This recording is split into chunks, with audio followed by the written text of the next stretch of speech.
Hola, ¿cómo están? Después de un par de semanas volvemos con una nota que estaba buscando mucho. Hoy vamos a hablar con Kenny Castro, periodista deportivo. Muchos lo llaman la memoria histórica del tenis ecuatoriano.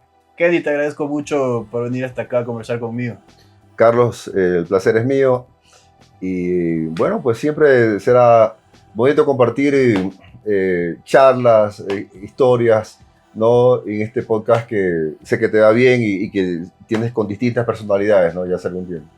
Estábamos hablando ya desde la serie anterior de Copa Davis para hacerlo, ¿no?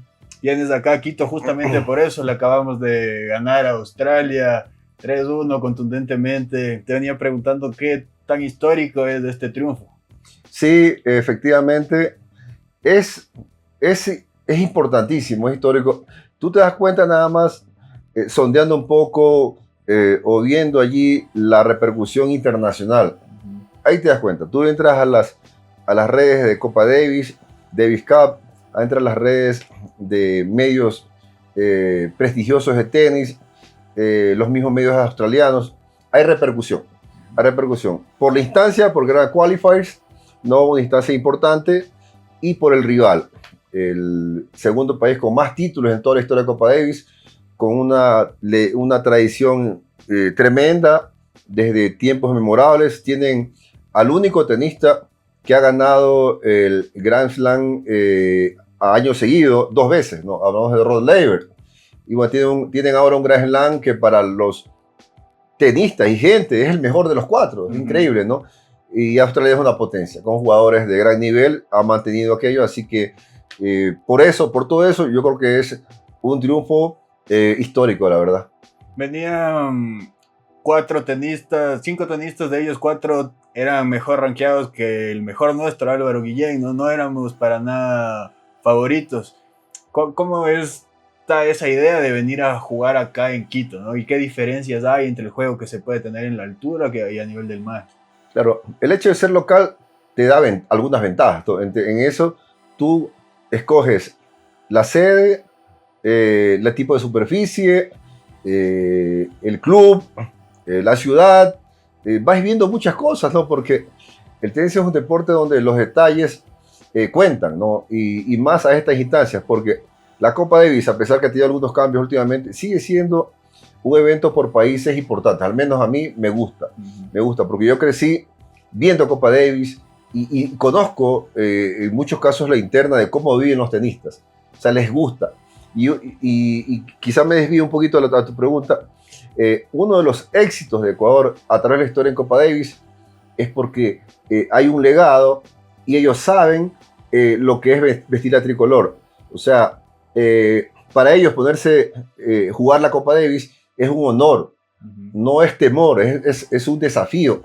Y ahí es cuando se ha logrado vencer a países con mejor palmarés, con tenistas de mejor ranking, pero los nuestros sacan un plus, y eso es a través de la historia. Y en esta ocasión pasó aquello, creo yo también.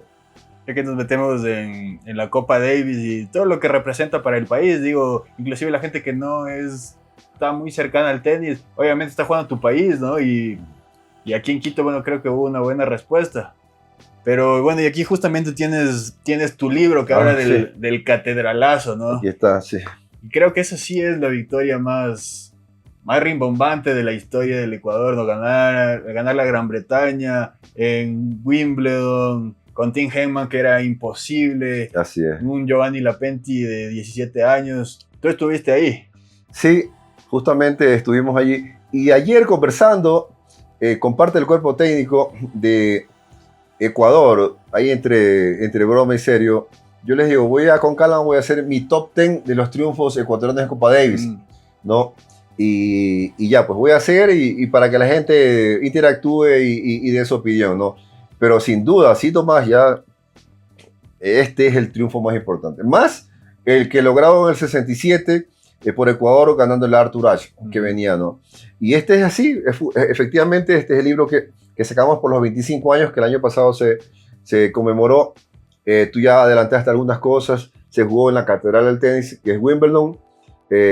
Tenía Tim Henman, Greg Rusedski, o sea, 2 tenistas top 10, top 15, y que especialmente Heman en césped era un jugador imbatible, ¿no? Solamente por culpa de Pete Sampras, él no pudo llegar a una final de Wimbledon. O sea, fue algo, eso fue una hazaña que no se esperaba, ¿no? Hasta una escuela de ciegos le puede ganar, se decía, ¿no?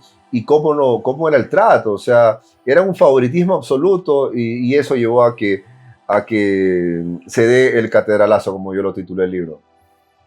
Estaba revisando, tienes un podcast, ¿no? Tienes Case Tenis, sigues hace mucho tiempo el tenis, pero tienes un episodio especial con Nico Lapenti, sí. en el que hablan del catedralazo, ¿no? Y él dice que, bueno, él básicamente tenía que ganar sus 3 puntos para que sea posible ganar. Porque a través de los últimos años él era la raqueta 1 y con mucha diferencia para Luis Adrián, para Pablo Campana y para Johnny Lapenti en ranking. O sea, era como cuando Andrés Gómez jugaba a los 80. Él era prácticamente el responsable, o sea, la carga ahí iba sobre él, porque la diferencia con Ricardo Icasi y Raúl Oliver era grande, ¿no? Y en ese caso, Nico se sentía con esa responsabilidad de decir que si en algún momento, o sea, no es que sea en algún momento, para poder ganar, tenía que ganar los 3 partidos, ¿no? Él le gana a Greg Ruseski el primero y ganan el doble. Y ese abrió la lata. Según Raúl Oliver, en un podcast que le hice también, para él, ese triunfo realmente fue el que los hizo creer más. Viver dice, yo armo el equipo para ganar, sea quien sea el rival. Claro. Así tenga, o sea, no seamos nada favoritos, yo sé que vamos a ganar. Entonces, contaba ahí que tras ese triunfo, todos entraron enloquecidos al camerino, estaban como poseídos, dice. Era algo que fue un shock, un golpe para los británicos, ¿no? De entrada y fue un triunfo, la verdad, que los hizo creer, Y en el dobles tampoco eran favoritos para nada. No, nada, era el debut de los hermanos Lapenti, imagínate.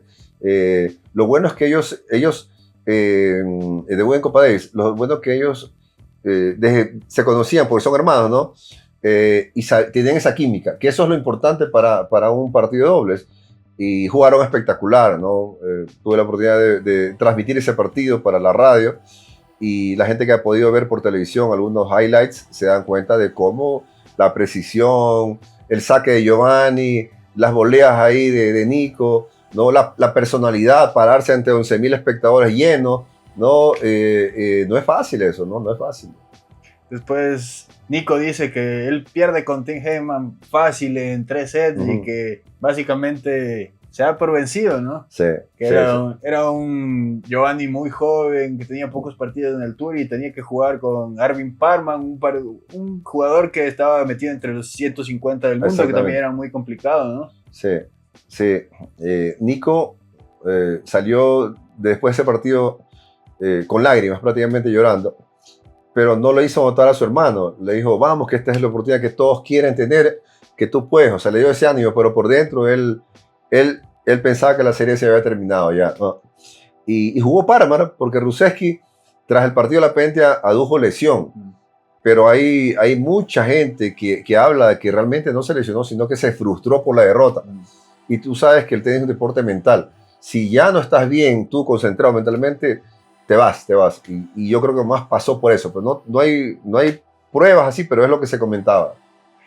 Giovanni empieza perdiendo los 2 primeros sets. Era lo lógico. O sea, un chico de 17 años, o sea, en césped, contra un jugador de 150 que ya había jugado en césped mucho tiempo. Pero nosotros, ya el titular nuestro, mío, era decorosa actuación ecuatoriana en Copa Davis. Perdimos 3-2. ¿No? Con Era bueno. Ya era bueno, pero era decente, era algo destacado, ¿no? Y tenemos a un jugador Giovanni que se la peleó, que etcétera, ¿no? Pero bueno, pues después vino lo que vino, ¿no? La reacción. Tú estabas ahí en la cancha. Estaba en la cabina, o sea, obviamente transmití para la radio, ¿no? Con Andrés Mendoza, hicimos un pool para 3 radios. Esa serie no se vio por televisión, solo se transmitió en vivo para Ecuador por radio, ¿no? Y claro que vimos ahí todos los detalles, todos los movimientos, ¿no? Todo el ambiente que se ve, ¿no? Porque a veces tú solamente la televisión o ves la cancha nada más, pero hay otras cosas cuando el coach está con el jugador, ¿no? Algún detalle, ¿no? Que siempre se da. Veníamos conversando fuera de cámaras y te preguntaba cómo nace tu amor por el tenis, ¿no? Y cómo te decides a hacer esta carrera que es bien de nicho, ¿no? Digamos, no hay muchos periodistas enfocados en tenis netamente en el Ecuador. Sí, o sea, no es que yo, cuando te dicen, a ver, Carlos, el chiquito, ¿qué quieres ser? Ingeniero, doctor, ¿quieres ser lo que sea? O sea, yo no quería ser, yo no dije, yo sí quiero ser periodista especializado en tenis, nada que ver. Eh, pero bueno, pues se fue dando, ¿no? Se fue dando. A mí desde muy chiquito me gustó el fútbol, el deporte, y yo lo practicaba, y yo prefería que me regalen una pelota o un equipo de fútbol, y no quería carritos, ni pistolas, ni nada de eso. O sea, no me interesaban los juguetes, sino más bien la pelota, y veía, ¿no? Las transmisiones que daban de fútbol. Era un fanático. Mi padre compraba el diario todos los días y yo me consumía ahí en la década del 70. Y en la década del 80 empecé a leer un nombre que empezaba a repetirse. Andrés Gómez Gómez campeón en Roma. Entonces me llamó la atención ese deportista ecuatoriano que hacía quedar bien al país. Y empecé a seguirlo ya por el periódico, ya por la radio, ya por los pocos programas de televisión que había, y me hice fanático de Andrés Gómez. Y el tenis, lo empecé a entender el tenis. Yo era muy chico allí, pero ya sabía lo que era tenis.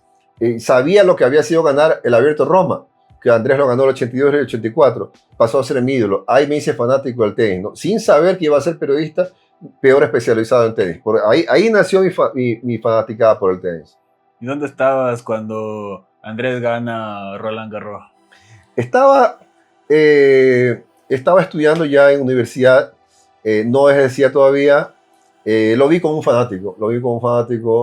Tuve la suerte de verlo por televisión. En esa época recién salía el cable por televisión y transmitieron partidos ya a partir de cuartos de final. Y pude ver la final en vivo porque yo era fanático. ¿Te imaginas? En 1990 ya era fanático.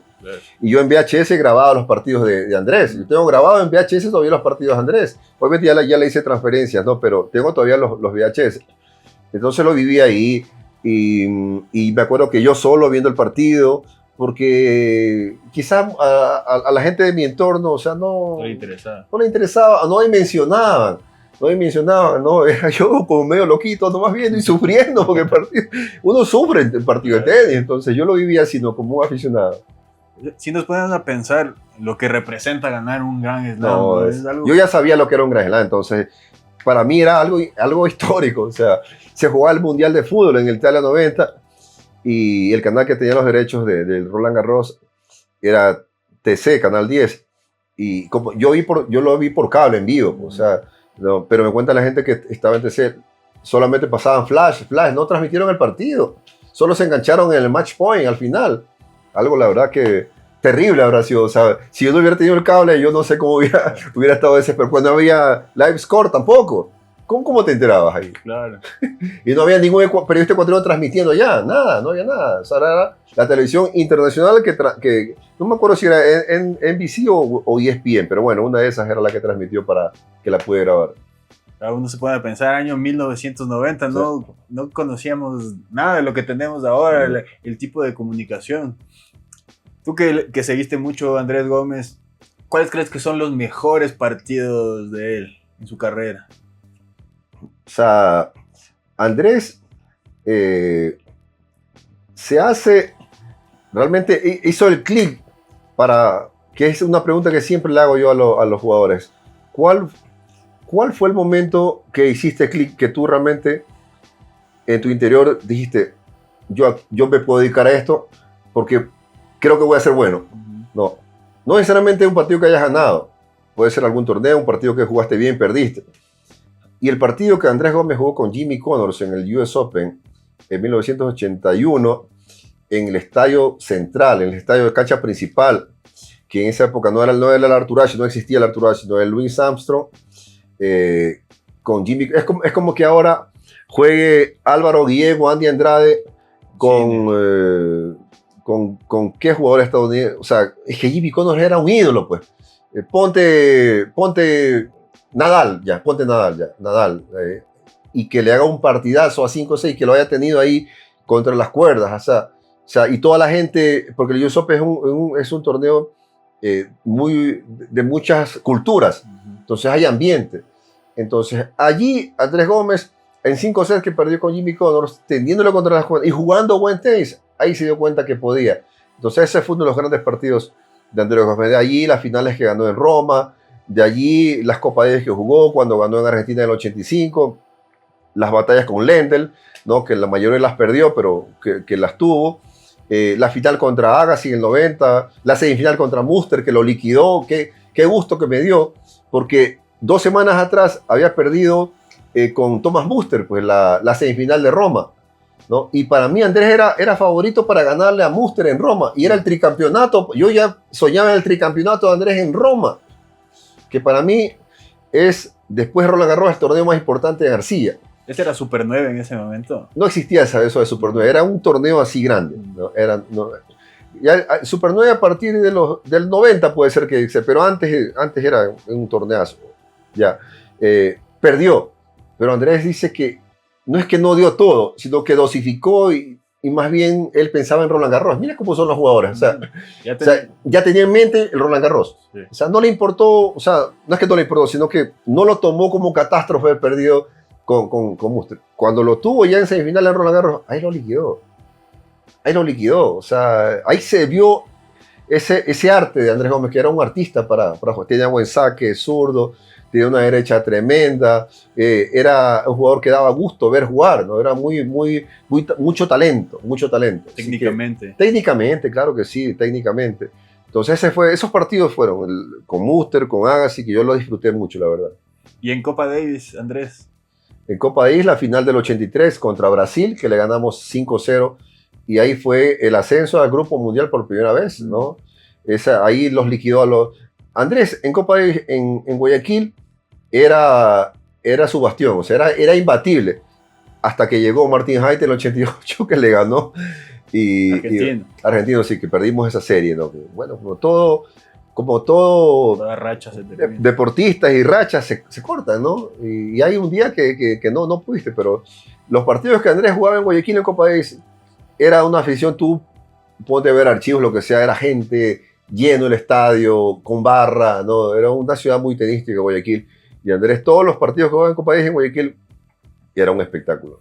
¿Por qué siempre los mejores tenistas han salido de Guayaquil? Porque se siente esa cultura tenística en Guayaquil mucho más que acá en Quito, por ejemplo. Bueno, a través de la historia, Guayaquil tuvo, yo creo que desde el surgimiento de Pancho Segura, ya hizo como como que tuvo una varita, ¿no? Para que las nuevas generaciones hayan tenido un ser humano cercano, que tú lo viste y que fue un monstruo. Entonces tú dices, si tú tienes tus panas con quien has compartido o has sido un poco mayor y le va excelente en un área, tú dices, chuta, lo conozco. Y él hizo de esta manera, yo puedo hacer también, quizá no voy a ser monstruo como él, pero yo puedo hacer cosas grandes. Entonces tienes algo cercano. Entonces eso dio paso para que venga la nueva generación de Miguel Olvera, Zuleta y Pancho Guzmán en los 60. Entonces ahí van las rachas. ¿Por qué Guayaquil? Porque es una ciudad a nivel del mar. El Guayaquil Tennis Club siempre es un club que apoyó a los tenistas. Pancho Segura era hijo de un mayordomo del Guayaquil Tennis Club, y cuando él empezó a tener condiciones, los socios le apoyaron. Entonces los socios siempre fueron desprendidos con los tenistas, con el mismo Miguel Olvera. Les apoyaban para que vayan a hacer la gira por Estados Unidos. O sea, había ese apoyo, ¿no? Había esa cultura de tenis. Compraban las revistas de Estados Unidos, llegaban al Guayaquil Tennis Club. O sea, era un club de tenis, más que un club social de otra cosa, ¿no? Que sí abarcaba, pero era más tenis. Por eso la gente dice, ¿dónde vas? Voy al tenis. O sea, voy al Guayaquil Tennis Club. No, voy al tenis, porque era tenis realmente lo que se respiraba. De ahí surgieron los otros tenistas, ¿no? Gómez, Lapenti, ¿no? En Guayaquil, en el Tennis Club, ¿no? Porque hay ese legado generacional, ¿no? Y tú ves, Lapenti admiraba a Gómez, Gómez admiraba a Olvera, Olvera admiraba a Segura, Camposano admiraba a Lapenti, ahora los chicos admiraban a Lapenti, qué sé yo. Ahora vienen otros chicos, van a admirar a Guillén, a Diego Hidalgo, a Escobar. O sea, hay esa ¿cómo se llama? Esa posta, ¿no? Entonces, yo creo que por ahí puede ser también. Y en Quito, que es una ciudad que yo considero muy aficionados al tenis, quizá el tema de la altura no las hace tener ese nivel de jugadores de mayor cantidad. Han tenido buenos jugadores a nivel nacional que han destacado, pero ya cuando han tenido que ir al tour profesional son pocos los que realmente han podido destacar. Porque te adaptas mucho al juego de altura. Claro, porque tienes que irte a nivel del mar a jugar. Y acá en esta época, de hecho en esa época, no lo veían así. Pablo Campana lo hizo y él estaba en su mejor momento ya. Hizo tercera ronda del US Open, ¿no? Y empezaba a jugar, ya ganó un Challenger, hizo final en Challenger en Bronx. Pero después ya él tuvo otras prioridades en su vida. Ahora, Emilio Camacho, el juvenil ecuatoriano que está despuntando bien, él ya está prácticamente radicado en Guayaquil hace más de un año, ¿no? Y él hace su base también con Emilio Gómez, que es su entrenador, en nivel del mar. Entonces él está haciendo lo que tienen que hacer. Si aspira a querer ir a pelear en la jungla del circuito profesional, ¿no? Inclusive acá en Quito se perdió el Challenger, que era un torneo que Nico lo ganó también, ¿no? Luis Adrián Morejón. Luis Adrián. Pero sí, el trofeo, me acuerdo que era un trofeo hermoso que lo hizo Guayasamín. Exactamente, el Challenger de Quito. Pero antes, no sé si tú sepas, tú eres aficionado al tenis, yo creo que debes saber. Aquí se jugó entre 1979 y 1982 el Grand Prix de Quito, que es como que sea un ATP 250. Y en esa época, que lo organizaban los hermanos Wright, Walter Wright y Tommy Wright. Los de Supermaxi. Sí, y justamente yo tengo el privilegio de ser amigo de Walty, y es una persona de edad, pero se lo ve lúcido, tuve la oportunidad de saludarlo ahora en esta serie Copa Davis, y ellos organizaron eso, y hay unas anécdotas increíbles que yo una vez le hice una entrevista a Walty como de 40 minutos y contaba unas anécdotas, y yo le molesto, hay que hacer un libro, hay que hacer un libro, y él estaba entusiasmado, ojalá algún día se haga. Vinieron Villander, Pecci, Claire, tenistas. Un año hubo 3 top 10. O sea, hablamos. Y Gómez, ese fue un torneo que le ayudó a apuntalar su carrera. Él ganó el 82. Tú ves los 21 torneos que ganó Andrés Gómez. Roma, Forest Hill, Roland Garros, Quito, 82. O sea, no fue un Challenger, era un ATP. Entonces, de allí había esa tradición. Después los Challenger ya lo surgieron y hace poco también hubo los ATP, los 250 que se hizo, ¿no? O sea, en Quito sí hay afición de tenis, se han hecho exhibiciones, torneos, pero ya para que los jugadores entren a pelear el circuito tienen que ya hacer algunos ajustes, ¿no? Hablabas justo de Emilio Camacho, ¿no? Es un chico de 16 años que debutó ayer en la serie, ya estaba resuelto, pero qué lindo habrá sido para él tener esa experiencia, jugar aquí en su ciudad también, ¿no? Pese a que no esté entrenando aquí. Sí, Emilio es un chico muy dedicado, muy maduro para su edad, y él empezó a destacar desde pequeño, siempre con una categoría menos. O sea, me explico mejor. Más chiquito. Él jugaba las categorías 12 años, con 9, 10 años ya destacaba. Jugaba la categoría 14 años con 12 años y ya ganaba torneos. Entonces siempre estaba con menos edad ganándole a los más grandes, ¿no? Y es un chico que tiene un potencial muy bueno, está bien caminado ahora con Emilio Gómez, que lo está llevando bien. Pero bueno, esperemos que este camino que digo, ¿no? Le vaya siendo favorable, porque no es fácil. Nuestra historia nos ha dicho que muchos juveniles buenos que hemos tenido, algo ha pasado y no han concretado para ser buenos tenistas profesionales. En su momento Estefanía Balda, Doménica González, que destacaban a nivel sudamericano en los torneos COSAT.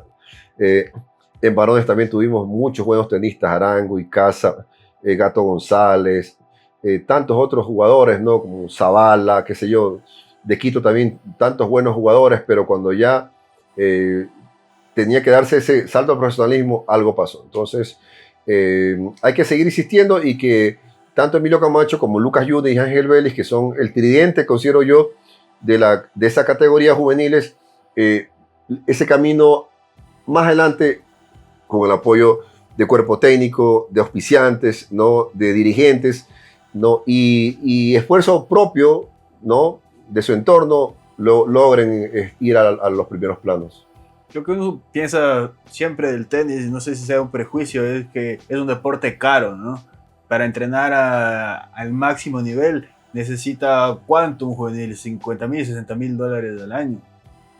A ver, un juvenil puede ser, pero ya si te quieres lanzar a un profesionalismo, ya son como 250,000 siquiera anuales, más o más menos, ¿no? Según también lo que quieras hacer.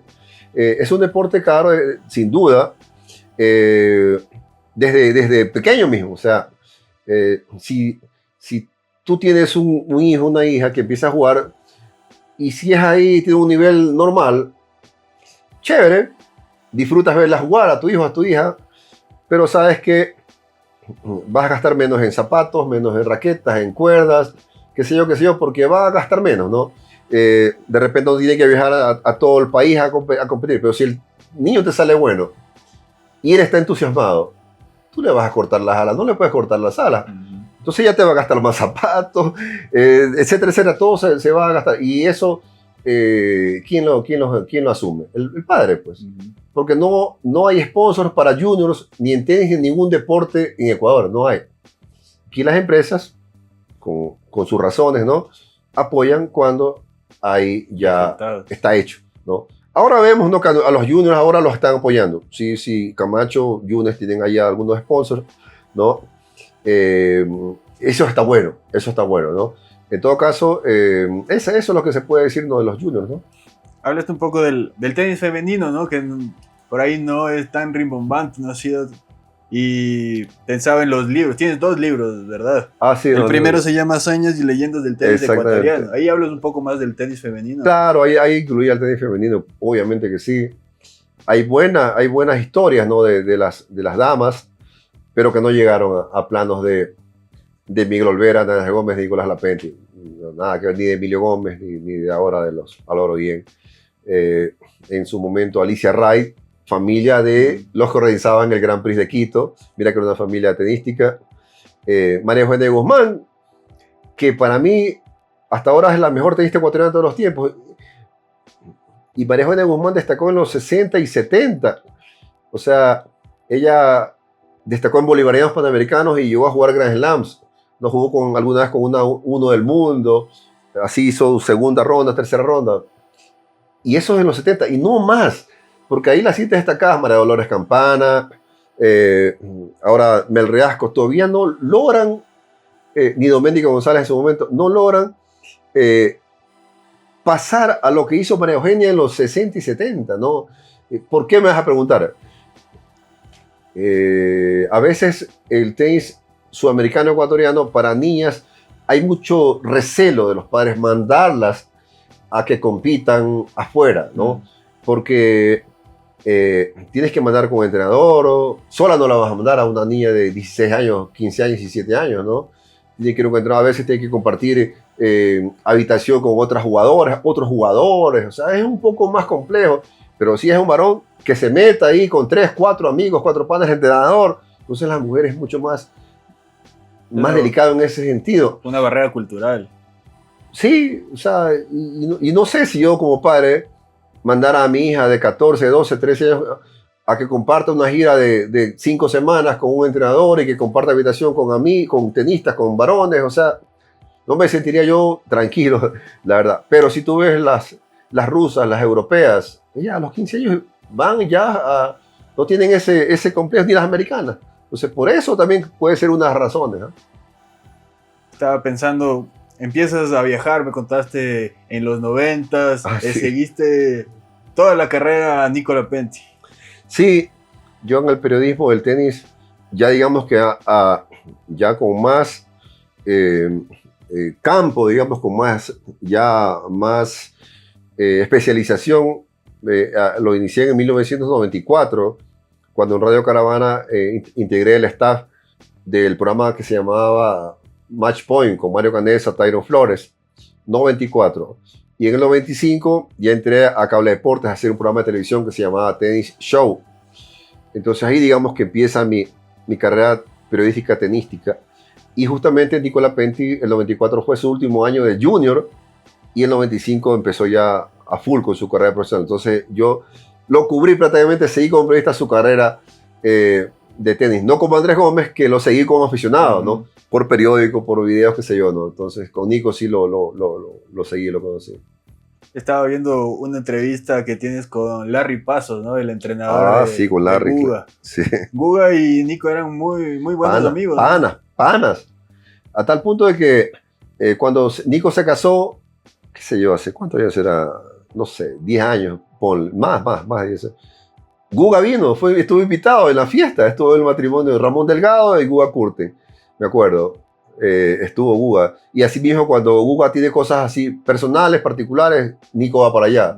Son cosas que no se conocen, pero entre ellos obviamente, ¿no? O sea, esos son súper amigos, panas, ñaños, o sea, la verdad. El ambiente de tenis, todo eso has sido partícipe, digamos, ¿no? Inclusive estuviste un tiempo trabajando en la Federación Ecuatoriana de Tenis cuando Nicolás fue presidente. Sí. Siempre yo he sido un periodista de medios, ¿no? Pero cuando Nico Lapente asume la presidencia, él me llama para que vaya a trabajar allá. Yo no tenía muchas ganas, la verdad, porque yo sabía que ese es otro tipo de periodismo, ¿no? Y me iba a quitar tiempo para mis coberturas. Yo a esas alturas ya viajaba a Grand Slams, ¿no?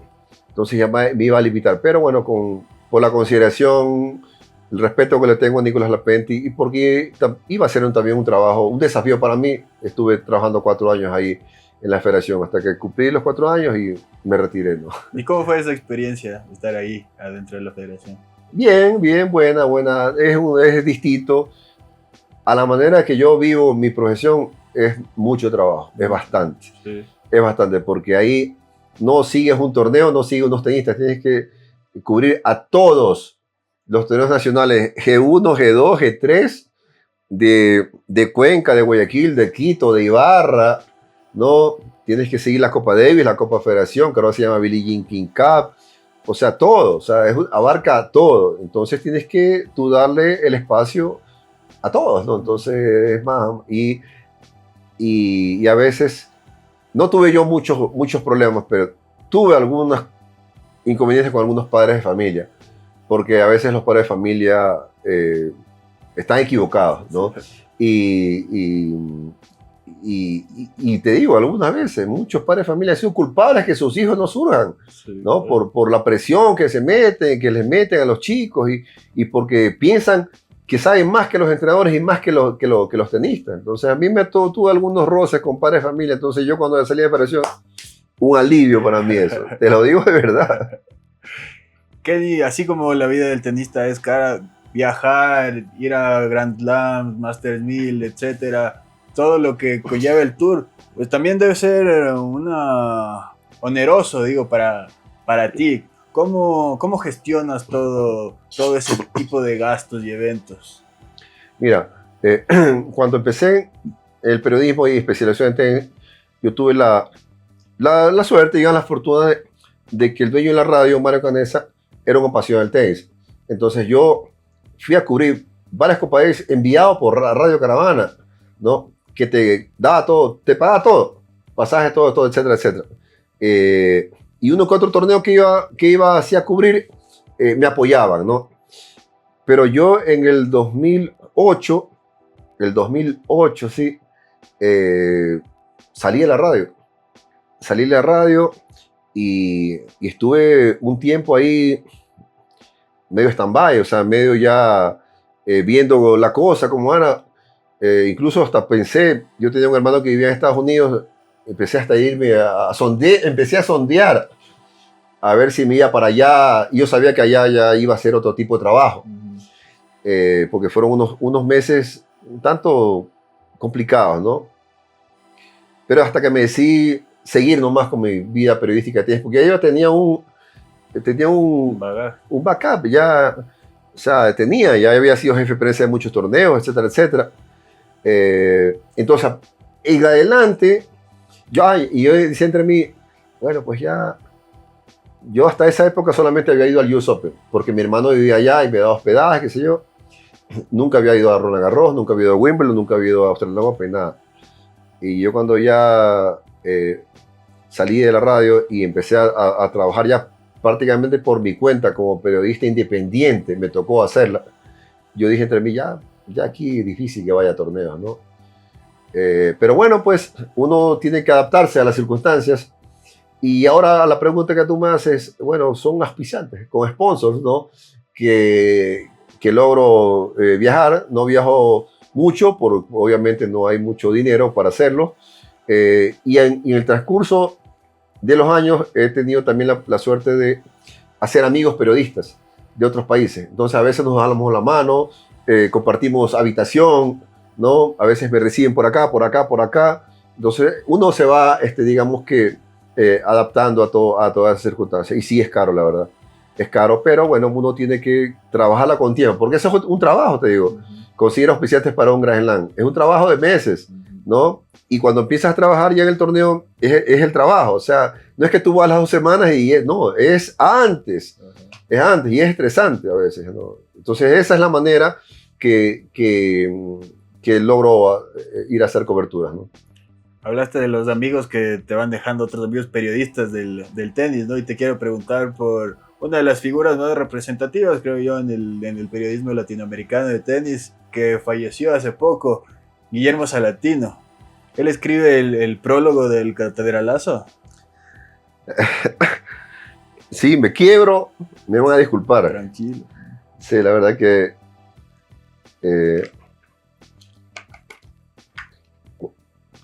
No, sí tengo, tranquilo.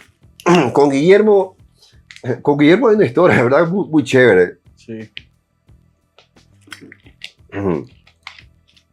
A Guillermo lo conocí cuando... como yo ya había hecho trabajo de jefe de prensa en algunos torneos, entre 1997 y el 2001 se hizo aquí la gira de la Copa Ericsson de tenis. Entonces a mí me contrataron del 98 al 2001 para ser asistente de prensa de la española Cecilia Casla. Entonces yo viajé a varios países de Latinoamérica como asistente de prensa, de un trabajo duro.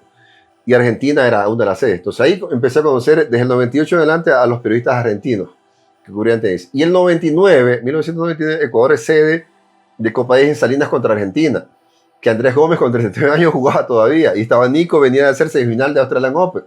Fue una serie durísima con Mariano Zabaleta, Puerta, Arnold y Orzanik, el capitán de Copa Davis. Ajá.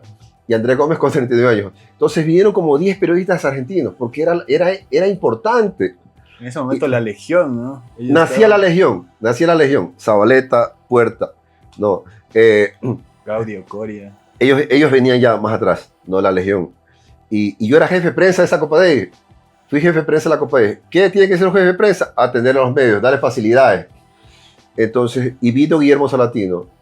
Y bueno, pues a Guillermo Salatino lo traté como lo trato a todos los periodistas. Y bueno, tuvo un lugar muy bueno, lo conseguí para transmitirlo. Él estaba en Radio Continental y desde ahí nos hicimos amigos, ¿no? Y él siempre lo ha dicho, incluso hasta algunas transmisiones internacionales en Fox, cuando transmitía hace años, él ha tenido palabras generosas para conmigo por ese trabajo en la prensa. Y en adelante, bueno, pues ya nos encontramos en varios Grand Slam, incluso varias veces compartimos habitación, hospedaje en Roland Garros. Tuve la suerte de compartir con él un año en París y qué bonito porque el lugar, el hospedaje donde estábamos, estaba cerca del complejo. Íbamos caminando. No teníamos que ir en metro, ni en carro, nada. Y te imaginas las charlas que eran con él, caminando, ida y regreso. O sea, fue algo chévere. Y él tuvo un duro golpe, falleció un hijo de cáncer. Y bueno, pues la esposa también falleció hace 2 años seguramente. Y cuando yo estaba haciendo ya el libro, que me metí con todo, porque yo cuando me meto a hacer cosas, las quiero hacer de primera, que sean de primera, ¿no? Si lo hago bien, si no, no me meto a hacer. Entonces este libro tenía que salir de primera. Y con mi editor, Mauricio Turbay, yo decía, el prólogo, ¿a quién hacemos que haga el prólogo, papá? No, me dice Nicolás Lapetit, no, pues sí, él fue protagonista, papá. Andrés Gómez, sí, puede ser, dice cuánto.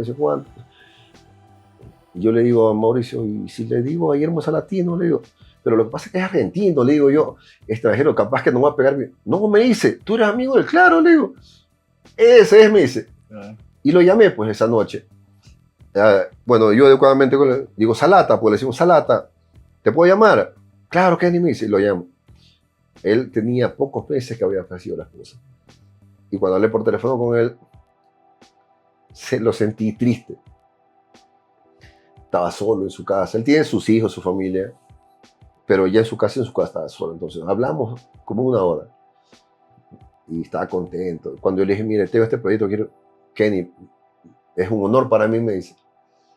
Y así fue, hizo el prólogo, lo envió y después yo le envié el libro, estaba contento, él lo posteó en las redes. Y bueno, después lamentablemente pasó lo que pasó, ¿no? Y ahí como él he tenido a otros amigos también de Argentina, de Brasil, periodistas de España, Estados Unidos, que tenemos una muy buena relación, ¿no? Ahora que hablas de Argentina y de ese momento de la Legión, ¿no? Que tenían como un montón de jugadores dentro de los 15 primeros. Pero también en ese momento Nico estaba metido ahí en el top 10, ¿no? O sea, debe haber sido y Guga Kurten también. Entonces, un momento del tenis latinoamericano brillante, muy fuerte, ¿no? Brillante. Imagínate, Chino Ríos, que había sido uno del mundo. Chino Ríos, Guga Kurten, que fue también uno del mundo. Nicola Penti, que estaba ahí top 10.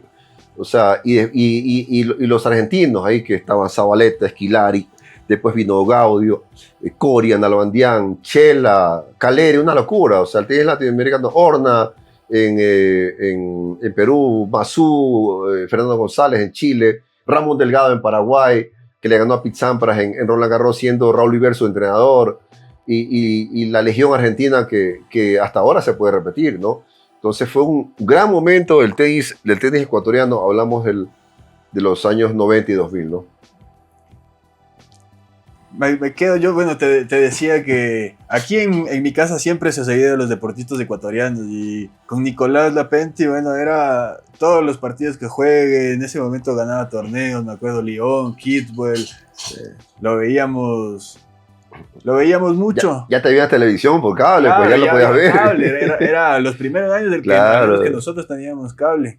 Pero me pongo a pensar en cómo ha ido evolucionando tu tarea y tus transmisiones, ¿no? Hablábamos que al principio veías los diarios y hoy tienes un medio digital, hoy las redes sociales, ayer te veía posteando desde la cancha. ¿Cómo ha sido esa evolución y cómo, bueno, te veo que eres muy tecnológico, que siempre estás como a la par de todo lo que viene? Sí, chévere que toques ese tema, porque cuando yo empecé en la radio, ahí teníamos, en la radio tenía el teletipo de la agencia F. No sé si tú alguna vez viste eso. Era como una especie de así, una máquina que te iba lanzando, obviamente imprimiendo todas las noticias de política, de mundo, a nivel mundial, obviamente, de deportes, etcétera, etcétera. Entonces tú sacabas y ahí ibas cortando para prensa acá, para deportes acá. Entonces así tú leías las noticias, ¿no?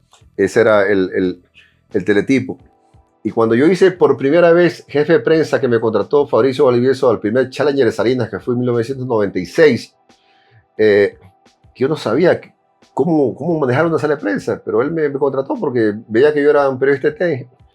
Entonces ahí, ¿cómo hacíamos para mandar las noticias? Era por fax. Todavía correo electrónico, o no lo dominábamos, o no teníamos, los medios no tenían el correo electrónico. Entonces, Diario El Universo, ¿cómo está fulanito? Mira, te voy a mandar un fax y dice cuánto, dice cuánto. Lo escribíamos la noticia en máquina de escribir. Y ahí mandábamos por el fax. Y llegaba al periódico. Tenías que enviar y ya, oye, ¿te llegó? Sí, ya está confirmado. Al comercio, lo mismo. ¿Te imaginas cuánto tiempo se llevaba por eso? Entonces, en la época del fax, ya fuimos ya un poquito al correo electrónico, a la página web. Y ahora, lo que es la locura de las redes sociales, ¿no? Que tiene sus ventajas y tiene sus desventajas, ¿no? Pero yo siempre he sido un romántico en el sentido de la historia. Yo era de los que me suscribí. Yo estaba en un momento suscrito a 2 periódicos. Y a mí me gustaba todas las mañanas levantarme con mi café y leer el periódico. Ya, las revistas, los libros, el papel. Ahora ya no. Ahora ya no. Es otra cosa. Todo es redes, todo es tecnológico, digital. Y sí, me he adaptado. Tengo una página web, tengo mis redes sociales, el celular.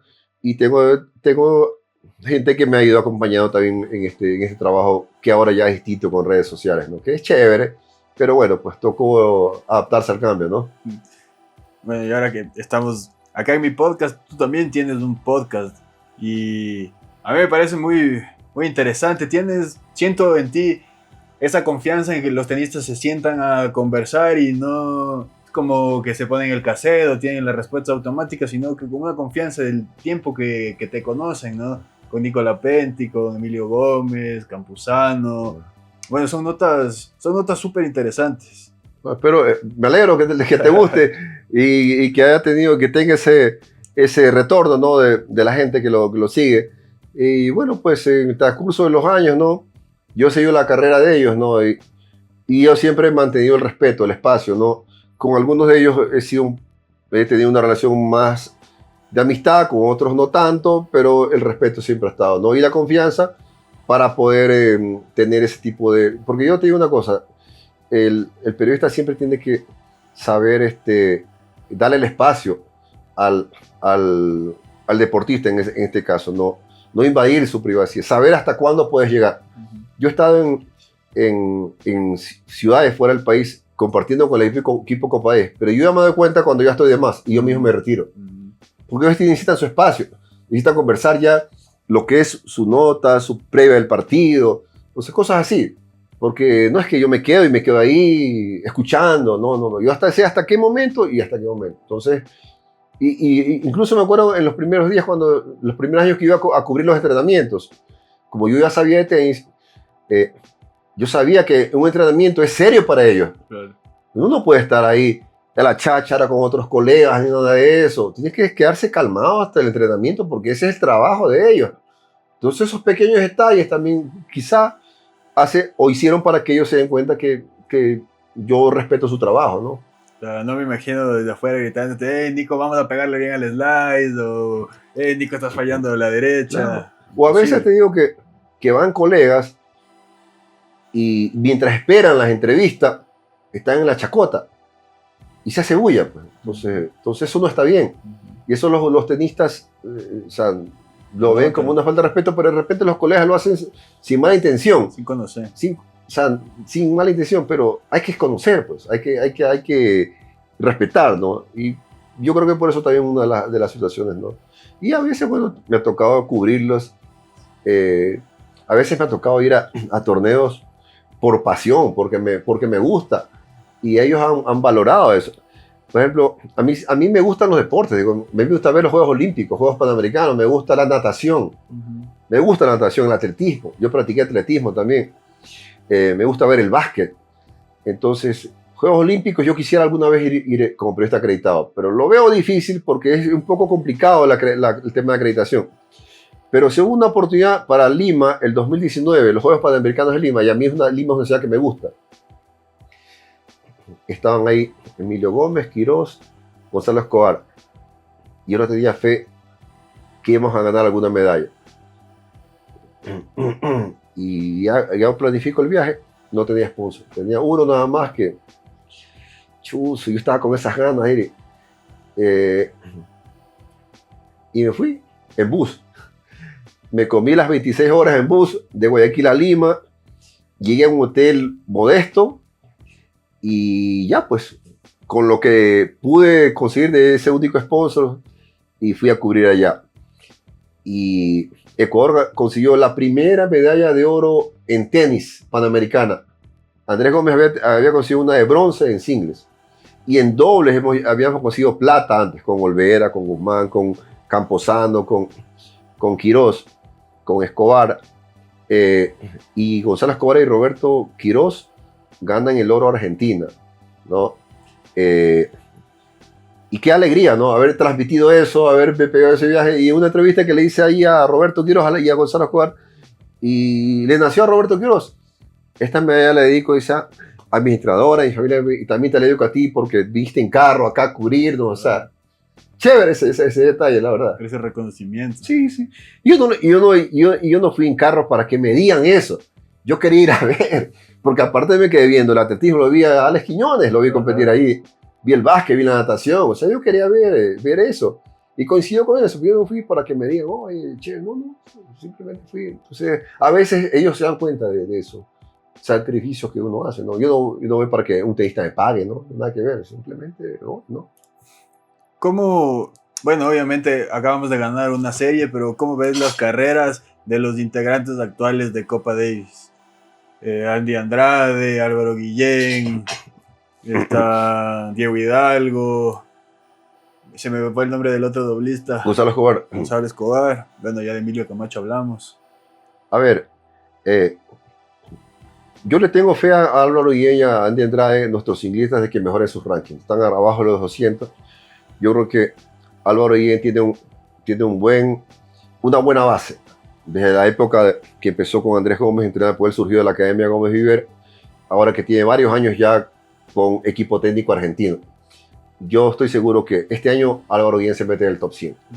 Ya. Andy la tiene más difícil. Andy no viaja con el entrenador. Tiene pocos auspiciantes y eso es duro. A este nivel, para querer surgir, meterte entre los 100 del mundo sin un cuerpo técnico es difícil. Y yo aspiro que con esta victoria, Andy, y Andy con el triunfo que tuvo, pues fue un gran triunfo que tuvo Andy, ¿no? Alguna empresa fuerte lo apoye y con eso él tenga ya suficiente para poder tener un cuerpo técnico, porque no es como antes, que con un entrenador, no, ahora necesita tener entrenador, uno que la parte física, porque el tenis es un deporte muy físico también ahora. Entonces, si Andy logra tener un equipo técnico, yo también lo veo a Andy con chances de meterse al top 100. Ahora, los doblistas Diego y Gonzalo están en la élite. Ellos juegan los Grand Slams. Han tenido, no digo la mala suerte, porque yo no me gusta utilizar eso de buena suerte o mala suerte en el deporte, en el tenis. Pero yo digo que en algún momento, cuando ellos pasen unos 3-4 rondas en un Grand Slam o en un Master 1000, ellos se les va a abrir el espacio. Y ellos tienen condiciones porque yo he visto otros jugadores del Tour que han logrado eso. Y no son más ni menos que ellos. Y yo sé cómo entrena Diego y cómo entrena Gonzalo. Son profesionales 100%. Entonces yo digo es que en un torneo que le peguen, sea un Grand Slam, un Master 1000, que lleguen a cuartos, a semifinal, se van para arriba. ¿Qué lo van a hacer? Yo sé que van a lograr algún torneo dar ese golpe. Y una vez que das ese golpe, tienes mejores ingresos económicos y tienes mejor tranquilidad para planificar el tour. Te cambia la vida. Como claro que sí, claro que sí. Estaba acordando de la entrevista que le haces a Emilio Gómez y él habla un poco como de la salud mental del tenista, ¿no?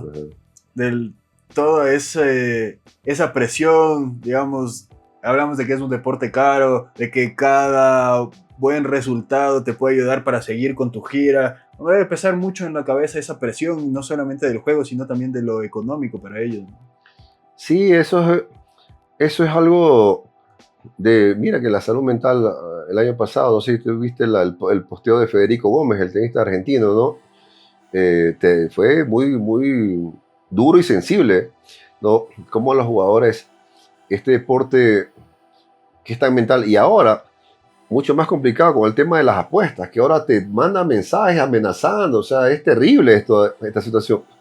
Y el tenis siendo un deporte individual, esa parte mental ha tomado más fuerza. Siempre fue importante la parte mental. Al momento que yo conversaba, entrevistaba a Miguel Olvera, para él dice que la parte mental es más importante que la parte tenística. Él está convencido de eso. Si lo dice Miguel Olvera, tendrá su base. Entonces, ¿qué quiere decir la parte mental? No quiere decir que si estás loco no juegas, no, es encauzar, tener tu paz interior, saber qué es lo que quieres, tener claro, no dejarte sobrellevar por las presiones, porque el tenista siempre va a tener presión. Presión de ganar su primer punto, ATP. Presión de ganar un torneo futuro. Presión de ganar un Challenger. Presión de ganar tu primer ATP. Presión de meterte entre los 200 del mundo para jugar por primera vez las qualis de los Grand Slam. Presión por jugar un cuadro principal de un Grand Slam. Presión por meterte en top 100. Si estás top 100, meterte más para los Master 1000. O sea, siempre vas a querer más. Entonces, ahí es cuando debe tener un entorno que lo ayude, que sea saludable, que no sean buitres que estén para aprovecharse. Porque el tenis es un deporte de pocos años, ¿no? Cuando estás arriba, a eso me refiero, ¿no? Son pocos, con Federer, Nadal, Djokovic, o ahora Alcaraz, que van a estar 10 o más de 10 años arriba siempre, entre el top 10 top 5. Pero no todos les pasa eso. O sea, Nicolás Lapentti no estuvo tantos años entre los 10 del mundo, ¿no? Y ni se digan los otros jugadores. Entonces, de repente tienes una racha de 5 años, tienes que aprovechar esa racha, ¿no? Entonces tienes que estar preparado para cuando llegues arriba y para cuando ya no te... Cuando llegas arriba, te llaman los auspiciantes y llegan allí. Y la marca de ropa te manda la ropa, te mandan las raquetas, o sea, te llega todo. Pero cuando ya saliste de ese grupo privilegiado, ya no. Ya hay otros que ocuparon ese lugar. Entonces tienes que estar preparado, entre comillas, para ese desaire, para ese olvido. Entonces, eso es lo que tienen que ellos tienen que estar, manejarlo y estar bien acompañados, digamos, ¿no?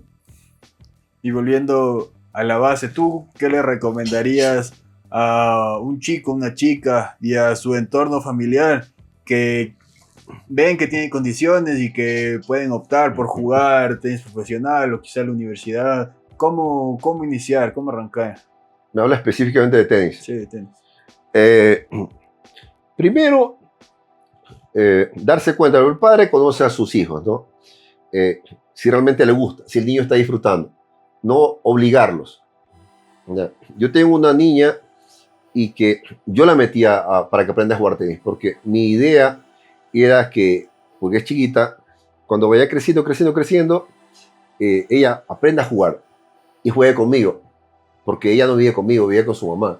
Entonces, los fines de semana, ya no solamente irnos al cine, cosas así, sino también jugar tenis los dos, ¿y explico? Entonces, ese es mi objetivo, ¿no? Entonces, cuando yo vi que Martina ya sentía que era una obligación ir a las clases de tenis, porque salía de la escuela tarde, en el carro iba durmiendo. Entonces, hasta un día ella me dijo, no quiero. Entonces, ya, pues, ¿qué voy a hacer? No siguió. Entonces, si los padres ven que su niño disfruta ese deporte, déjenlo. Pero si ve que no está disfrutando, no tienen que obligarlo. Y si ve que está disfrutando, tienes que apoyarlo. Y si es bueno, sabes a lo que te vas a meter. Porque como dijimos antes, si es bueno, vas a gastar más. Entonces ahí tienes que ver cómo te las ingenias, ¿no? Algún padrino, qué sé yo, ¿no? Y apoyarlo. Y cuando ya está en planos altos, no entrometerse en la parte técnica, ¿no? Y no meterle presión al niño. O sea, tienes que ganar esto porque si ganas esto te pones el número 1 y vas a tener el apoyo de la COSAF para la gira, o porque una universidad te está viniendo si este ranking. O sea, dejarlo que él vaya su camino, ¿no? Obviamente, no tampoco dejar que se desordene, ¿no? Pero dejarla que disfrute y apoyarlo en ese sentido. Y la universidad es una gran opción, te digo, ¿no? Porque es difícil el tour profesional. Cuando tú ves que tu bolsillo no te va a alcanzar, si tu niño, tu niña tiene un buen palmarés y es buen estudiante, logras una beca universitaria en Estados Unidos que es muy buena también, que esa es una gran oportunidad también, que yo también se las recomiendo. Y que después de eso igual pueden volver al tour. Puedes volver a jugar al tour o ya tienes tu etapa concluida de la universidad. Muchos conozco que se quedaron viviendo en Estados Unidos trabajando como profesionales, otros vinieron acá, o sea, eso siempre va a sumar, o sea, siempre te va a ayudar. Kenny, ¿cómo sigue tu año? ¿Qué vas a estar cubriendo? Seguramente que vas a querer estar en esta serie que nos toca contra Gran Bretaña de nuevo. Mira, el año pasado no viajé a ningún torneo, la verdad, porque me dediqué al libro, ¿no? Desde enero hasta junio, más o menos mayo, junio, y después ya la venta y todo eso, el libro, la distribución. Y este año no me he puesto, la verdad, meta de ir a cubrir un Grand Slam. Estoy organizándome en ese sentido, ¿no? Específicamente hablando de coberturas internacionales, ¿no? Ya lo de septiembre contra Inglaterra, esa sí la voy a cubrir definitivamente, pero antes no sé si Roland Garros o Wimbledon, no lo sé. Pero mientras tanto yo voy con mi periodismo. Tengo un programa de radio los sábados de 10 a 11 de la mañana en JC Radio Sport, que sale en Guayaquil, en Guayas, 98.5 FM, que estoy contento ahí. José Francisco Ceballos es el presidente y él ha tenido la confianza en mí, y yo disfruto. A mí me gusta hacer radio, me encanta hacer radio. disfruto eso, el trabajo en redes sociales, cuando Nico Lapenti me contrata para ser jefe de prensa en WTA o tengo también ya, soy jefe de prensa del Challenger Guayaquil desde que se empezó a jugar en 2005, imagínate, ya más de 20 años. Entonces, ahí vamos viendo lo que salga, ¿no? Y si hay que cubrir un torneo, lo vamos a ver. Si no tengo apuro, la verdad. Pero ahí vamos, siempre al lado del tenis, ¿no? Kelly, ¿cuáles son tus redes sociales? ¿Dónde te podemos seguir? ¿Dónde te podemos ver? Sí tengo dos cuentas, arroba KCTenis, KCTenis una N y Kenny Castro G de González. Y esas son las que son en... yo antes era tuitero, Sí. o sea, si las tengo en Twitter todavía, ahora que se llama absurdamente X, ¿no? Pero yo soy más de Instagram ahora, ¿no? Es la misma cuenta es en Instagram, ¿cómo se llama? En X, en YouTube, en Facebook y en TikTok, que recién abrí TikTok, ya por tanta insistencia ya, no la manejo tanto, pero ahí está. O sea, esas son mis redes sociales, ¿no? Y me preguntan, ¿qué sé por qué? Porque te digo, cuando yo empecé a cubrir tenis, y especialmente en el grupo que eran Lapenti, Morejón, Campana, Gómez, entonces ellos me decían Casé. Casé me decían, KC, Morejón me dice KC. Entonces, justamente ahora que estábamos en el torneo, en esta Copa Davis, un amigo, Patricio, que estaba en la organización de Quito Tennis, que me conoce, ¿no? Yo también recién lo conozco, y escuchó ¿qué fue que me dijo? Creo que Andy o Álvaro, KC, me dice. Y él dice, ahora sé por qué eres Casé Tenis. Entonces esa es mi red, Casé Tenis y Kenny Castro G. Chévere, Kenny. ¿Algo más que quieras compartir con la comunidad? ¿Algún aviso? ¿Algo que le quieras decir a la gente? Bueno, es que hagan deporte, que sigan el deporte.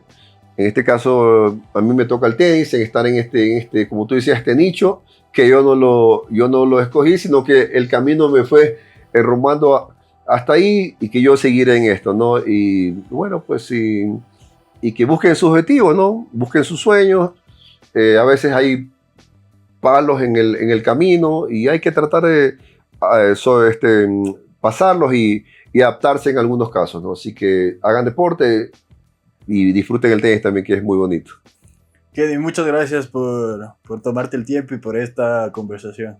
Sí, y gracias a ti también por la invitación y disculpas porque yo ando mal, la verdad que este fin de semana me hizo mal la lluvia porque se jugó bajo lluvia prácticamente y estaba con temor de no poder terminar el podcast por mi estado de gripe, ¿no? Pero bueno, yo te advertí que venía gripado, ¿no? Pero bueno, parece que zafamos ahí todo el podcast. Todo salió muy bien. Gracias. No, y antes que nada, te obsequio el libro. Uy, aquí está el libro, El Catedralazo. Y te digo una historia, una anécdota, aquí déjame mostrarte el prólogo de mi amigo Salatino. Sí. Y lo vi que lo subiste a tus redes sociales. Ahí está Salatino, y haciendo el prólogo. Y bueno, pues te digo un poquito lo que contiene el libro, para que la gente lo compre, ¿cierto? Lo pueden comprar $30 en las librerías, librería española, aquí en Quito, en la librería española, en Guayaquil también, o directamente conmigo. Este libro yo lo hice por capítulos. El capítulo 1 hablo de qué es la Copa Davis. O sea, para que la gente de repente no está tan empapada, ¿qué es la Copa Davis? ¿Cómo surgió? O sea, porque el Catedralazo es el triunfo de Ecuador sobre Gran Bretaña en Copa Davis. Sí. Ya, entonces aquí hablamos qué es la Copa Davis. La ruta a Wimbledon, porque antes de ganar la Gran Bretaña, jugamos ese año contra Colombia en Bogotá y contra Perú en Lima.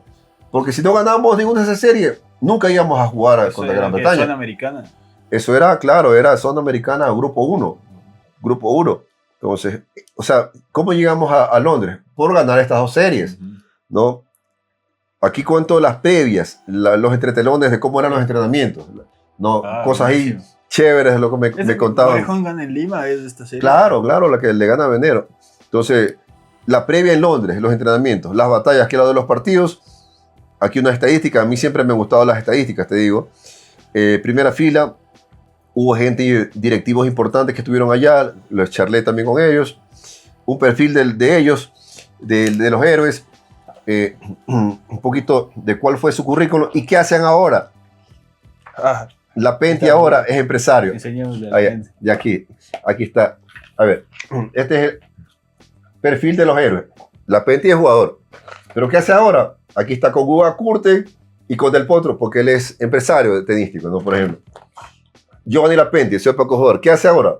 Él lo encontré en Astorga López, es entrenador. Estaba con una chica, es entrenador, Giovanni Lapenti, radicado en Miami. Está con Pat Cash ahí. Morejón, su época de jugador. ¿Qué hace ahora? Él tiene restaurantes y tiene discotecas, digamos. Y aquí está en su restaurante en Miami con Alcaraz y con Ferrero. Es el presente de ellos. Intriago, que ustedes quizás no lo conocen, en su época de jugador era el juvenil, el cuarto jugador, y él es entrenador en Estados Unidos. Eso es lo que hace. Y creo que sí, el flaco le puse. Está bien el flaco. Entrenador aquí, mira, con González y Ramón Delgado, y ahora su presente capitán Copa Davis. Eso es, entre otras cosas, lo que tiene, ¿no? Raúl Viver, 30 años capitán de Copa Davis. Del 94, se haga cuenta, más de 30 años, ¿no? Y aquí tienen también, como yo te decía, yo soy fanático, era fanático de los periódicos. Yo me traje todos los periódicos de Inglaterra, pues. Los tengo todavía en la casa. Sí. Es increíble que tenga 25 años. Estos son los, así publicó la prensa británica el desastre para ellos. Miren allí. Ruseski, todo eso, ¿no? Obviamente con la traducción. Y la prensa ecuatoriana también, pues, ¿no? Muchas generaciones no saben que existía por ejemplo, ya no circula el comercio, ¿no? El telégrafo ya no circula en papel, el hoy ya no existe, el diario extra, ¿no? Entonces, eso es más o menos también lo que dijeron los medios y tuve que comprar fotos, te digo, ¿ah? Sí. Porque, como te decía, cuando yo me meto a hacer algo, tenía que hacer algo bien hecho, porque yo tenía fotos mías y de gente que me habían facilitado. Las fotos pequeñas que tú ves son las que conseguía, sí, mías y gente que me apoya. Pero yo necesitaba fotos grandes y me contacté con un fotógrafo que estuvo cubriendo ahí, pues, a través de la ITF. Entonces, y le compré 10 fotos. Así que estas fotos, obviamente, no son tomadas por mi cámara, sino por un fotógrafo profesional. Hay 10 fotos, entre esas la portada, ¿no? Así que te hago entrega de esto, ojalá te guste. Kenny, muchísimas gracias. Es un documento realmente Exactamente. Histórico. Eso es, tú lo has dicho, es un documento. Más que un libro, es un documento. Aquí les vamos a dejar todos los links y todos los contactos para que puedan adquirir realmente para la biblioteca de alguien que le gusta el deporte, pues un libro muy, muy valioso. Muchas gracias, Kenny. Gusto. Chévere, Kenny.